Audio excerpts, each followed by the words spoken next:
If you have ever found yourself wanting to learn more about Bitcoin, do not click away from this video. Okay, fine. Chances are you've been hearing more and more about Bitcoin lately. Maybe in the news, maybe from some coworkers. You've probably seen some crazy stories on social media about people getting rich off of Bitcoin. And by now you've possibly heard that crazy Bitcoin pizza story, when 2 pizzas were purchased for 10,000 Bitcoin in 2010. Now at the time, 10,000 Bitcoin was worth about $30. At today's price, 10,000 Bitcoin is worth, and brace yourself here, Hold on to your butts. $630 million. All of this creates the perfect storm to make you feel like you've been missing out on a massive opportunity to build wealth. Storm of storms. But guys, let's fix that. Because the reality is, we have hit a point where we cannot talk finances without talking about cryptocurrency, and in this case, Bitcoin. But first, let's prepare our minds to become Bitcoin experts. That feels good. All right, guys, I think it's time we get into this. Let's check it out.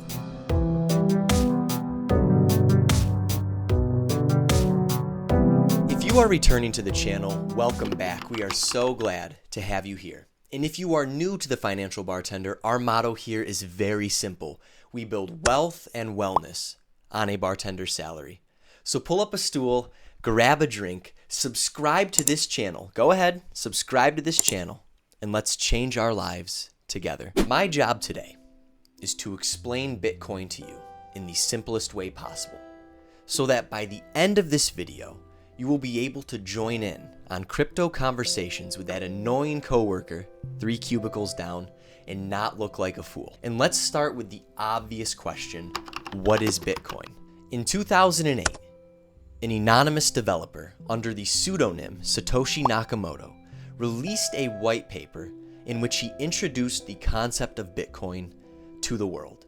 Now I want you to remember back to 2008.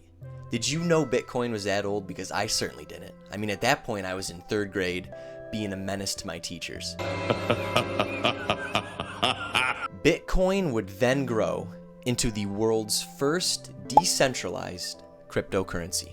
And already I've thrown some jargon at you there, so let's break it down. Cryptocurrency means a group of digital assets where transactions are secured and verified using cryptography, which is the scientific practice of encoding and decoding data. Translation: cryptocurrency is digital money stored on computers. And decentralized means that there is no centralized location or controlling authority. Translation: you don't rely on the government or banks to manage your cryptocurrency. Therefore, Bitcoin is digital money that you have total control and management over. That wasn't so bad, was it? The entire point behind the creation of Bitcoin was that it cuts out the middleman. It was designed for peer-to-peer sending of money. Think about how it works today.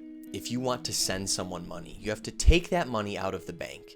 You have to trust that the bank has your money, and you have to trust that they are going to send it to the correct recipient. Bitcoin cuts that middleman, aka the bank, out. You send money directly to the recipient with Bitcoin. The next question that I want to tackle here is, what is blockchain technology? And you might be saying, what in the world are you talking about? But this is a very important concept to at least start to understand when we're talking about cryptocurrency. You can't talk Bitcoin and really crypto in general without understanding blockchain technology. Blockchain technology is the engine that allows Bitcoin to run. It is what allows this digital money to move around. And a blockchain is exactly what it sounds like, a chain of blocks that contain information. And this information is completely open to everyone through what we call an open and distributed ledger. This means that you can see every single transaction that happens on the Bitcoin blockchain. Think about in today's day and age with banks. I can't see what someone is doing with their money. It's all kind of private. With Bitcoin, everything is open to everybody on the blockchain.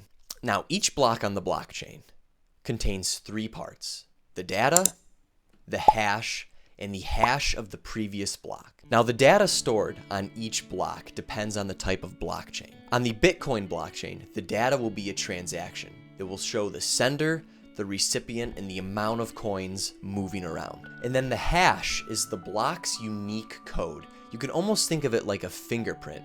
Every block has its own unique hash that separates it from other blocks. If you change something within a block, the hash will change to reflect that. And the third component, the hash of the previous block, is what chains all of these blocks together. And this is what makes blockchain technology so secure. Think about it like this: if you change the hash on a block, then it's going to invalidate all the blocks that follow because they will no longer contain an accurate previous hash of the block before it. Now, this is a super simple overview of blockchains. This technology is really complex, really profound, and we're going to dive deeper into it in a future video. But for the sake of today's video, of just introducing the concept of Bitcoin, I just wanted to give a really quick overview of how it works. Blockchains are just chains of blocks that contain information and are open to everybody. And so the next question that I want to dive into here is, why hasn't Bitcoin become more widely accepted? You may find yourself saying, why hasn't Bitcoin been more widely accepted? This all sounds really good to me. We've cut out the middleman.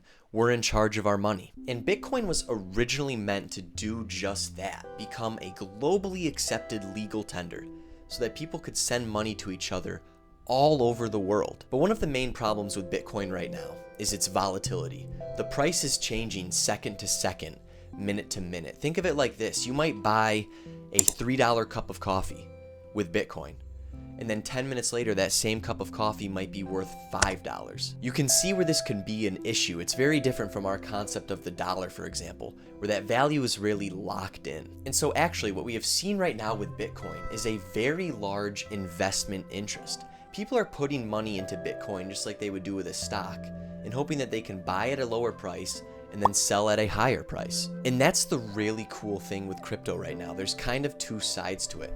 There's the side of crypto where people are really interested in the technology, programming, utility aspect of it. And then there's a side of crypto where people are really interested in it as an investment. I'm just trying to point out that you will come across people who, for example, invest in Bitcoin and they actually have no clue what it is or how it works. They just have a fear of missing out and want to be rich. And so the last question we're going to look at today: what is next for Bitcoin? And the honest answer here, nobody knows. And people are going to act like they know, but nobody knows. Cryptocurrency has been called the greatest investment opportunity since the internet boom.